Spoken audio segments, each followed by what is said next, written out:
the debt in Kenya was 600 billion Kenya shillings. 600 billion Kenya shillings when President Kibaki took over. By the time he left, it was around 1.8 trillion Kenya shillings.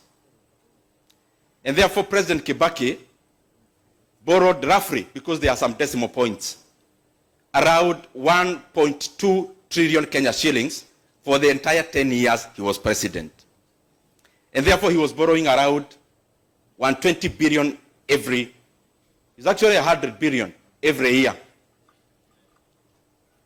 When President Uhuru Kenyatta took over, the debt was 1.8 trillion. In 2022, the public debt in Kenya was 8.7 trillion Kenya shillings.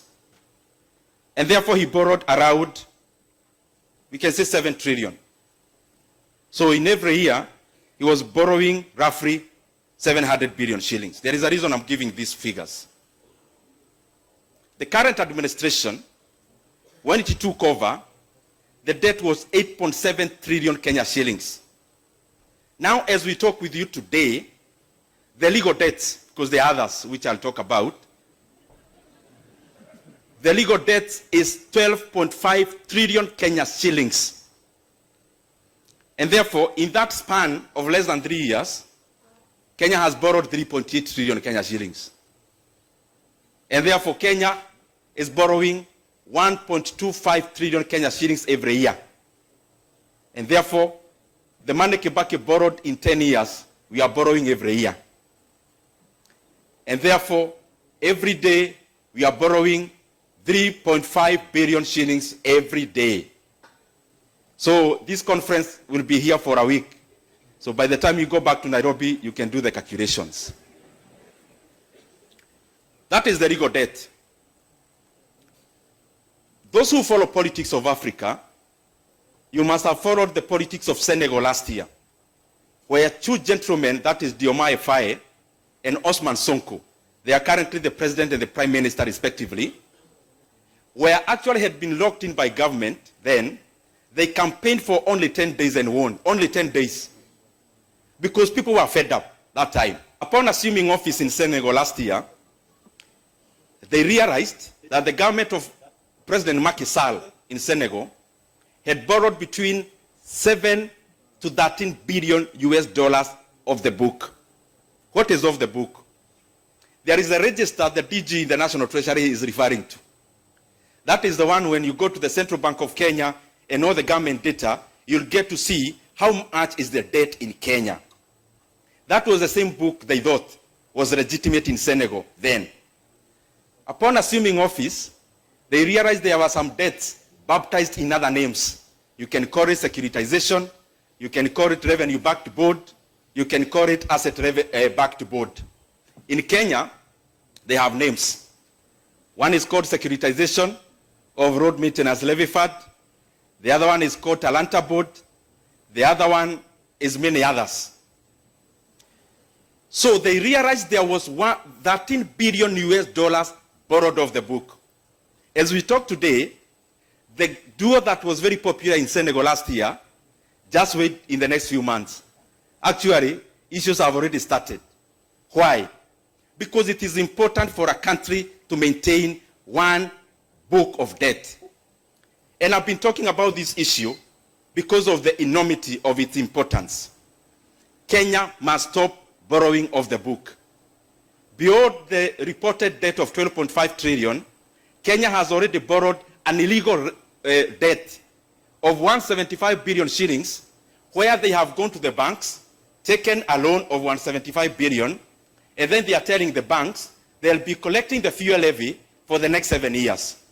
And I'm here wondering, the people in the National Treasury and in government, if you came in to lead and you realized that all the revenue had been securitized, then you'd be elected to do what? So that's one. Second is called Talanta board. The Talanta Stadium you see, the cost is 45 billion in present value. But it is important for Kenyans to know that Kenya actually took a loan of the book of 45 billion shillings. And do you know what? Now, we'll be servicing that debt using sports fund. Every month, 500 million shillings. In 15 years, a debt of 45 billion shillings, Kenya will pay an interest rate of 100 billion Kenya shillings. And therefore, the cost of the Talanta Stadium in Nairobi, the one you see on Gong Road, is not 45 billion. It is the most expensive stadium in the world. It will be 145 billion in the next 15 years. So I've been requesting the people who are dealing with our debt, no one anakuzuia kukopa, but please let us maintain, as we have done in the past, only one book of debt. And this issue, again, was just discovered in Kenya last year. Actually this year, 2025, since independence, we have never done securitization. We have never done those kind of boards. It is important that when we get a squeeze on the normal borrowing, let us not expose Kenya by opening other secret, illegal books of loans. Policy, the issue of policy. I'm just going top line. As you realize nowadays, the fiscal policy in Kenya has now been hijacked by debt.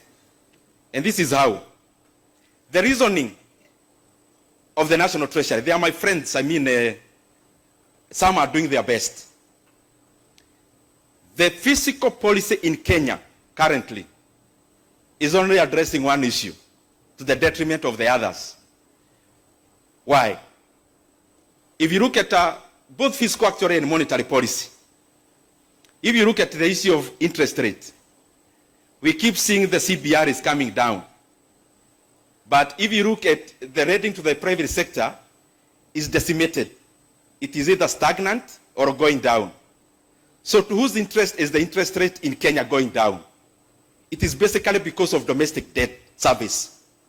And that is why you see now the composition of debt in Kenya, and everything has ramifications. Previously, we are 50-50, that is domestic and foreign.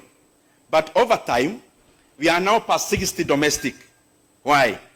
Because Kenya does not want to be accountable to the external lenders.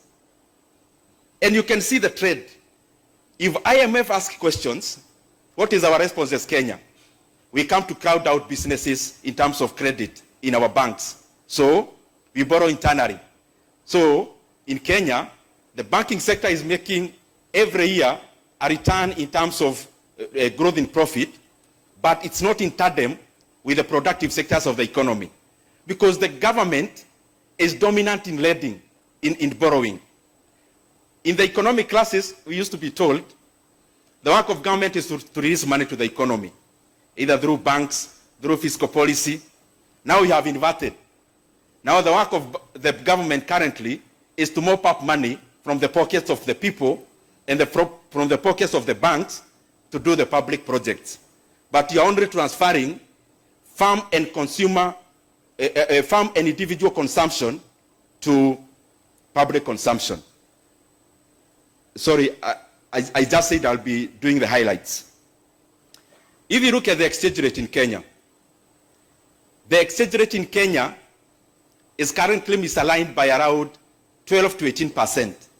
Misaligned in the favor of the Kenya shillings. Why? Because of the service of external debt. But what is the ramification of that? What is the ramification of having a misaligned currency, a stronger one?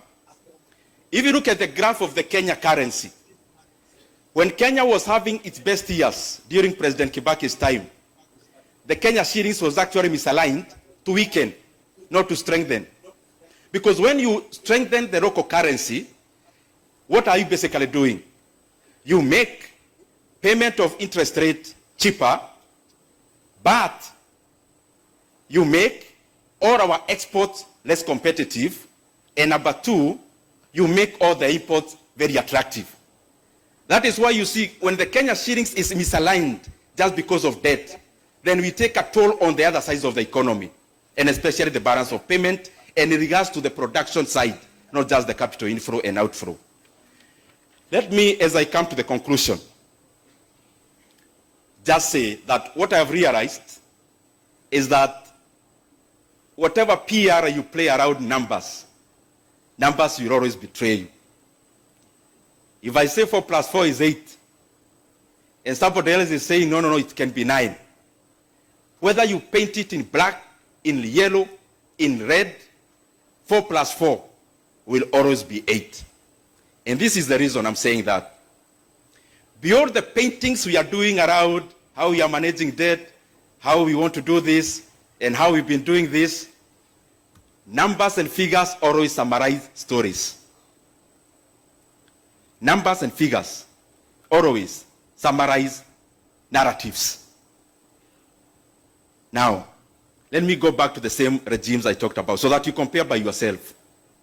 And you tell whether the policies now, the fiscal policy, because everything is boiling down to debt, is working or not. And I'll use the figure that encompasses everything, which is the GDP growth. GDP growth takes care of exchange rate, barriers of payment, everything else. President Mwai Kibaki took over the economy of Kenya when the GDP in Kenya was 19 billion US dollars. By the time he left, I'll actually give 3 years just to accommodate everyone, because currently we are in our 3rd year. 19 billion US dollar was the economy of Kenya when President Kibaki took over in 2002, 2003. In his first 3 years, up to 2005, the GDP of Kenya was 26 billion US dollars.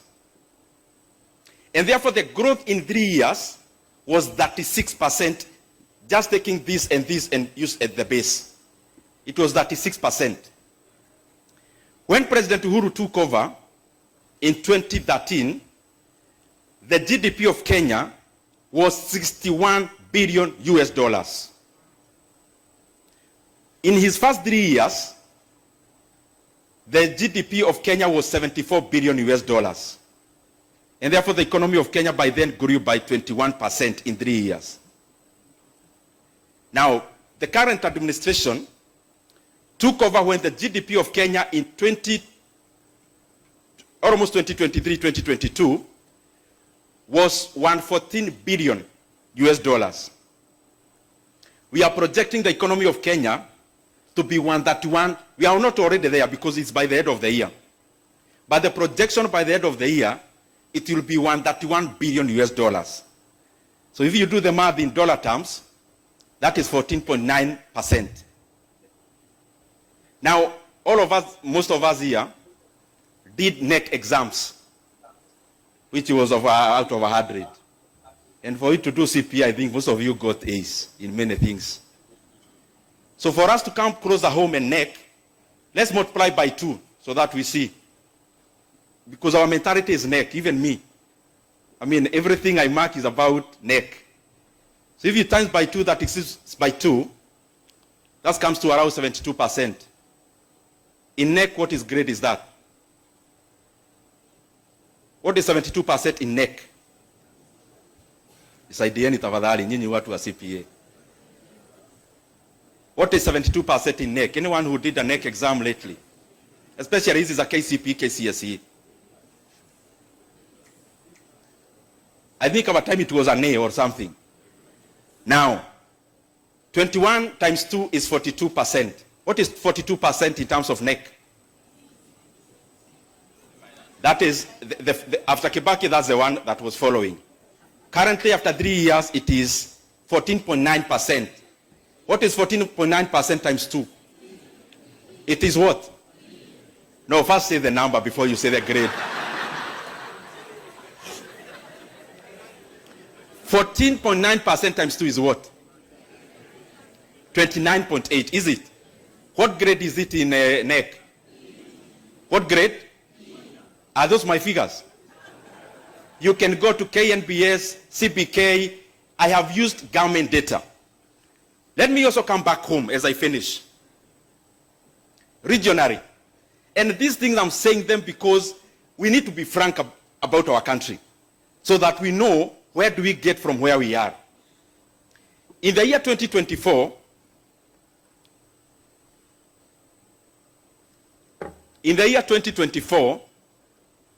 Kenya grew by 4.7%. I have tried to take many sources and average them. World Bank, UNDP, Kenyan figures, and average them. So the Kenyan GDP grew by 4.7% last year. How did our neighbors fare? Uganda grew by 6%. Tanzania, I have actually taken all the sources and averaged. Tanzania grew by around 6.1%. Rwanda grew by over 8%. So I am talking about this so that Ethiopia grew by around 7%. So we need to know, when we reflect about what we are doing in Kenya, beyond the story we are giving, we need to look at the underlying. The other day I heard Kenya was to be closed for celebrations because I heard there was a big announcement that the GDP of Kenya has been projected by IMF to be the number 6 biggest economy in Africa. And I actually thought we are going to have a national holiday to celebrate. But these are the facts. In the year 2021, listen to me carefully. In the year 2021, the GDP of Kenya was 109.88 billion US dollars. I'll give in dollar terms because even that celebration was in dollar terms.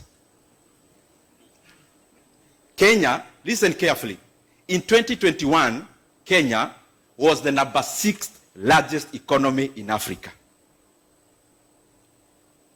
In 2022, the GDP of Kenya was 114 billion US dollars. In 2022, during election year, Kenya was the number 6th largest economy in Africa. In 2023, we already had a new government by then. Out of the mismanagement of the currency, in dollar terms, the economy of Kenya went to 109 billion US dollars in 2023.